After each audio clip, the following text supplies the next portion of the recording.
This is the Don't Hide the Scars podcast, presented by Pain, Parents and Addicts in Need.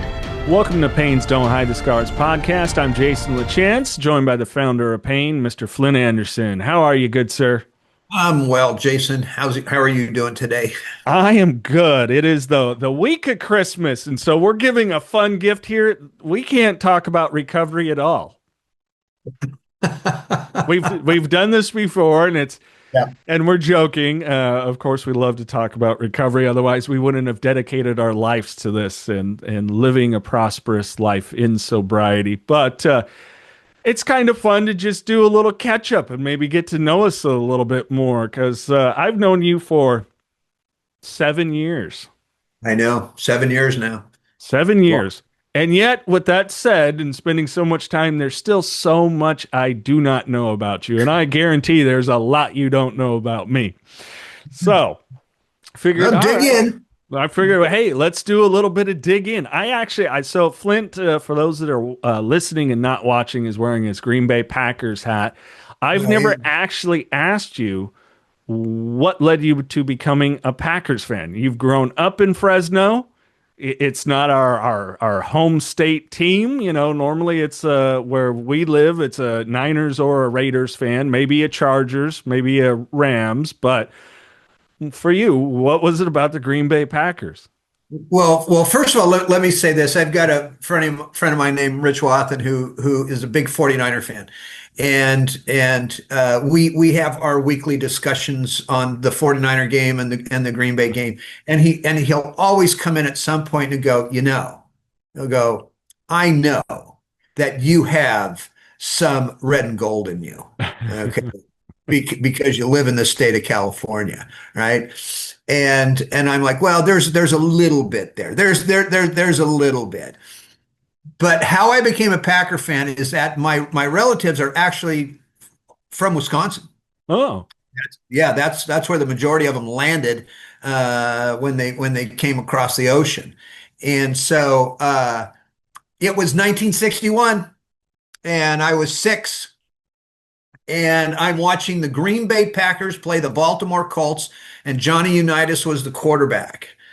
And there was something about Ray Nitschke on the one side that I just loved. Ray Nitschke. He was a middle linebacker, and he was just this ugly guy, big, strong, just ugly, right? And just kick butt.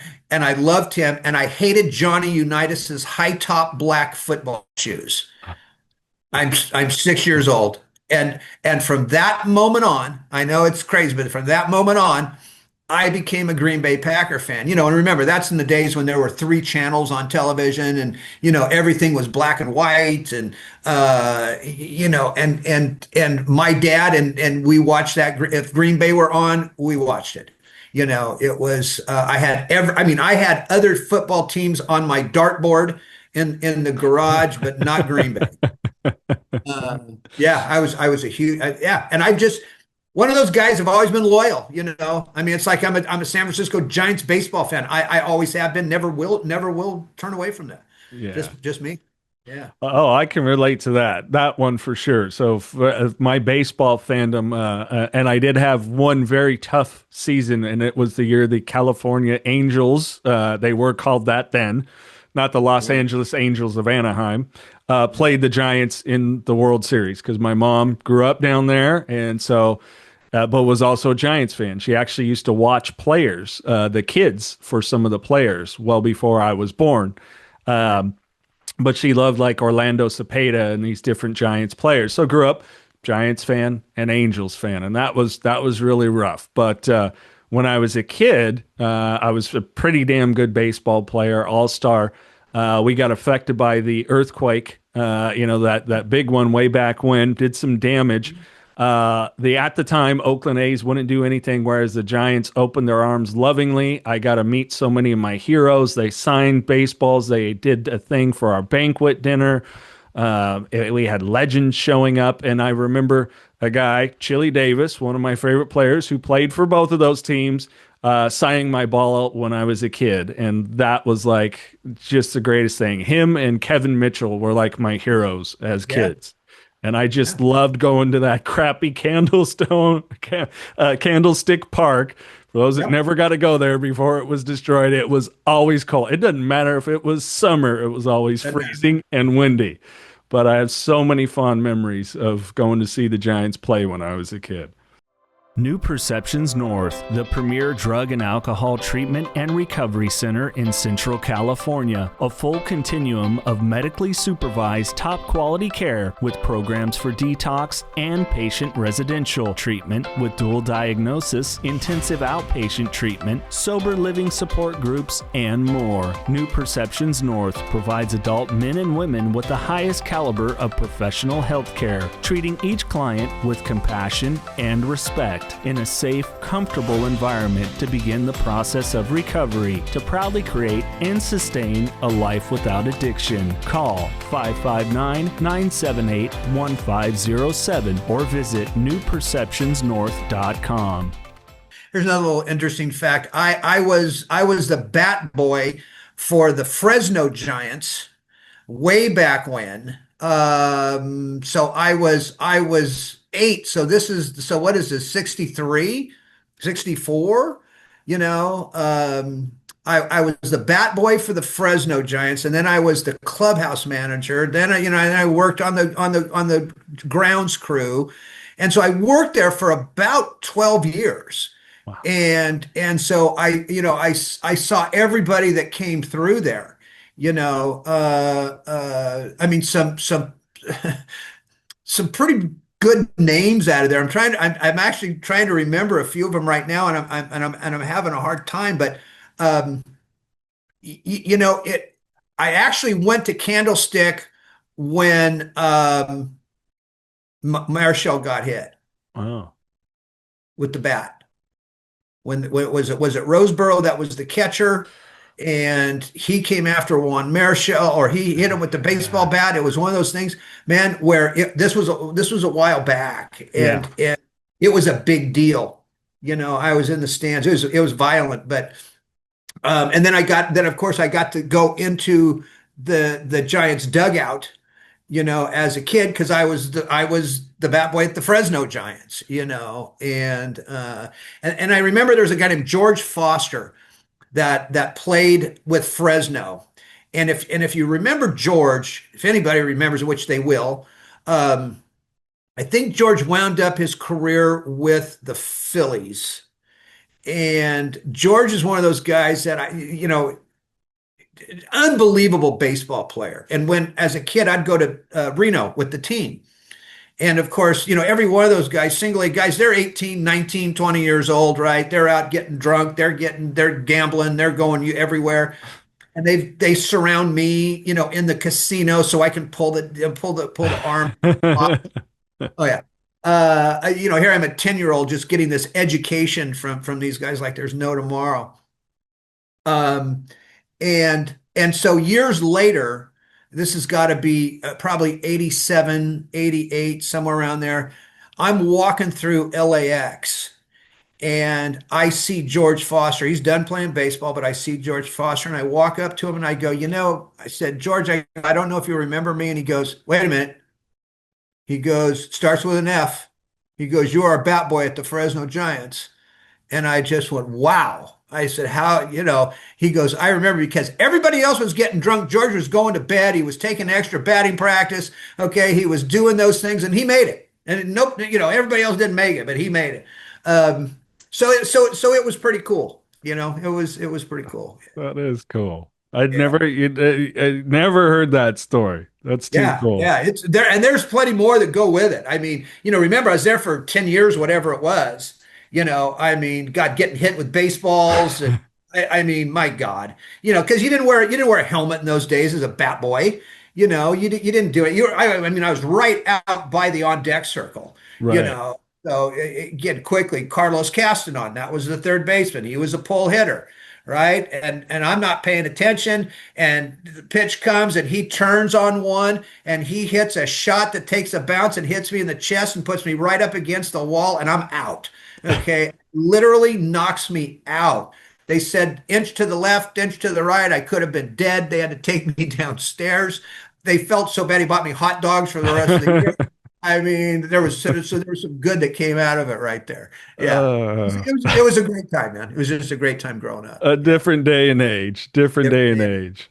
Yeah, I always get asked that about my fandom for motorsports, and I go, yeah, it started with dad, much like you. It was the not only, sitting watching the things that you could get on TV, the Daytona 500, the Indy 500, and so on, but as well, Monaco was like the only Formula One race that you could get on TV then.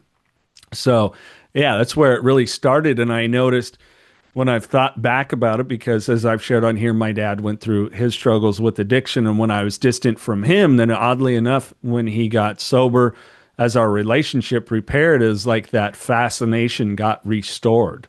And so for me, it's like, yeah, every time I watch something, I mean, we grew up at the local dirt track, and my dad raced asphalt short track in Madera, California, close to where we Yeah. are, you Yeah. know, knowing that well. So for me, yeah, it's just something about that it's that need Good for times. speed is imprinted in my mind, and always have that connection of our family. I remember, like 20 of us would be there for the Indy 500. It was like, other families would celebrate the Super Bowl. No, ours was the Indy 500. Yeah. So, Yeah. it's just, yeah, it's Good stuff. interesting how these things play out for us in life. Isn't it? I mean, I had an uncle that played for the Brooklyn Dodgers, and then he got hurt and couldn't play, and he came back to Fresno and or got his education. He actually coached baseball in Hanford. Then he came and he was part of the 50, I think 52 Fresno State baseball team, whatever. Not, yeah, I can't remember somewhere in that era. But he coached Roosevelt here in the 60s. He was a phenomenal pitcher in his day. I mean, just the stories that I heard, and I saw him at Roosevelt for 6 years. I think he won 5 Valley championships, and then became superintendent of schools, and moved on and moved. He's now 94 and still living, but to look at the pictures when I was small and with him in his baseball uniform, and that Dodger blue was still there, just baggier.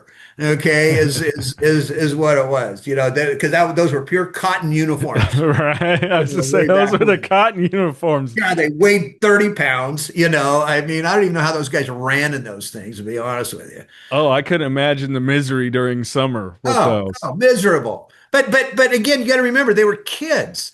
Yeah. Okay. When you think about it, when you're single A ball, just like I said earlier, they're 18, 19, 20 years old. They're kids. Yeah. They can play in anything, you Yeah. know. So yeah, it was all good stuff growing up. Yeah, I've noticed that shifting phase of the we you and I've joked about this, never here, the as you get older, where all of a sudden like a thing just hits, one of those being I don't have them on right now because I don't need them, but wow, Yeah. all of a sudden it was like overnight I needed reading glasses, or I'm a huge theme park aficionado. Love going to, yeah, just whatever, Disney primarily, but all of them. And I noticed I cannot rally roller coasters anymore. It's like I can do one, and then I need a break. It doesn't matter how many loops or corkscrews. I don't get sick or anything, but I sure as heck can't jump on again 5 minutes later. And that got recognized recently as like, ooh, some things have changed here. I don't know what it Something's is. going on. I don't know what it is. Yeah, it's called age. Yeah. Well, let's close on one thing that I've continued to explore and try to improve on. And you are just, I don't know if aficionado is the right word, but golf. Where did golf come into your life? I actually I mean, I never played it when I was younger. Watched it a little bit. And then I would say when I was about 24, I started playing and I just fell in love with it. Right. And so I continued to play. And then when I really kind of went through my addiction, there was a part there where I didn't play for about 5 years. Mm. Okay. And so when, when I got back out of treatment my last time, of course, one of my first concerns was how do I hit the ball sober? Hmm. Because I learned how to play high. Hmm. and I always played while I was using. So I took another, I think, 4 years off. I didn't even play. And so I want to say back in '05, '06, somewhere around there is when I picked it back up again and and just kept with it, because I look, I'm an average at best golfer, not even that probably, okay? I mean, but I love the sport. And I think one of the reasons why I love the sport is, and I know this has been said before, but it's you against the ball. Hmm. Yeah, you can be betting guys and be against those guys, but it's you against that ball. And I treat it almost like a baseball pitcher or especially a pitcher. Once you hit the golf ball, once you release the baseball, now it's out of your control. You have no idea where it's going, okay? Because you've seen it with a ball. I mean, the bounces it takes and this and that and the other thing, okay? Now your golf swing can be off, and of course that's going to affect it, blah, blah, blah. But again, and then there's that factor in there of do you just don't bump the ball.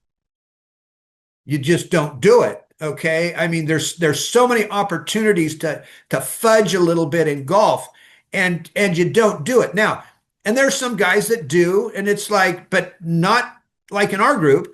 Now, if we have a thing where it says, hey, it's wet outside, okay, if it's in the fairway, you want to wipe the mud off your ball, fine.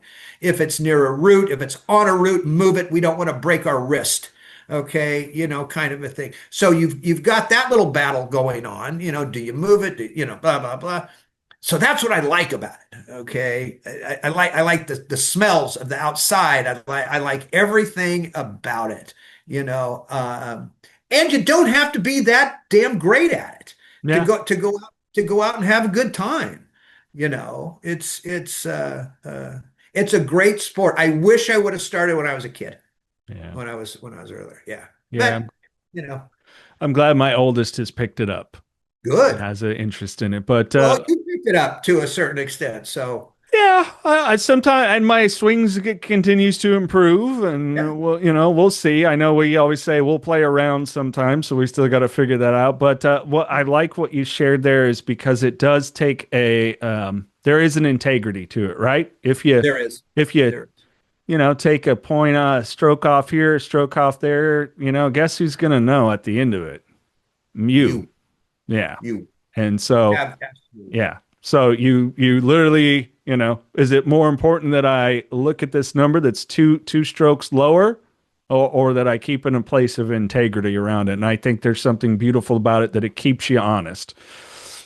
It does. It does. And the other thing too, I don't know. I see all this stuff about golf on TikTok, and all that nonsense. And it's like, how do I put this without sounding like a snob? When you're playing golf, dress appropriately. Okay. You know, it's just do it. Okay. Everybody thinks they're a below a 10 handicap. They're not. Okay. I'm telling you, they're not. Right. I mean, a lot of the guys I play with are, but then there's a bunch of us that we sit somewhere between that 10 and that 16, that 15 or 16 handicap. And you vary back and forth because it depends on the weather. It depends on all kinds of things, how you're going to play. It's not perfect conditions. And it's not meant to be perfect conditions, by Mhm. by the way. I mean, that's what I love about the game. Yeah. I love the camaraderie out there. But give the game its respect that it's owed. All Yeah. right, because it truly is. That's why I love watching Nicholas and Palmer, okay, and Gary Player and Longer and some of those guys, because they were just ambassadors to the game, Yeah. and you just sit there and you just watch them, and they were polite and they were kind. And I really love the fact that Palmer smoked. Okay. and show them on these little clips standing there firing one up, man. And it's like, yeah, I love that about the guy. Yeah. So Uh, anyway, I know I went off a little bit on that, but that's my game. No, that's what I was hoping for. Yeah, and so to share with you my recent golf story, the little lady and I, we went and had a little getaway in Santa Cruz. So we went to the mini golf course at the Santa Cruz Beach Boardwalk because I grew up Oh, playing okay. there. And so when they do your score at the end, there's certain rankings, and we both got in the area based on our score of walk the plank me hardy. So that's going to share you with you how it went. I'll have to send you the video because I got a video of it. The final hole is either you get a hole in one if you hit it in that small little right up the middle, this little ramp, or any of the other holes, it's a two stroke. Do you know what I did? Mine stopped at the top of the ramp. The guy working there goes, I have never seen that. I've worked here Um, for over a year. I have never seen anybody do that. And I'm like, that's great. I'm going to just drop the club and walk away. There you go. There you go. I I broke love the it. mini golf course. I love it. Thank you for tuning in. Apple Podcast, Spotify. Hit that subscribe button if you haven't already, or go to our YouTube channel, youtube.com/@pain nonprofit, and please subscribe to the channel. We want to do something fun, a little bit lighter. Being that it is the week of Christmas, I want to wish you a safe and happy Merry Christmas to you and your loved ones. Mr. Anderson, bring us home. Yeah, Merry Christmas, everybody. I hope we all remember the reason for Christmas and why we're here, and keep it up. Enjoy yourself, enjoy your families, enjoy the time of the year, and we'll see you soon. That's for sure. Thanks for listening.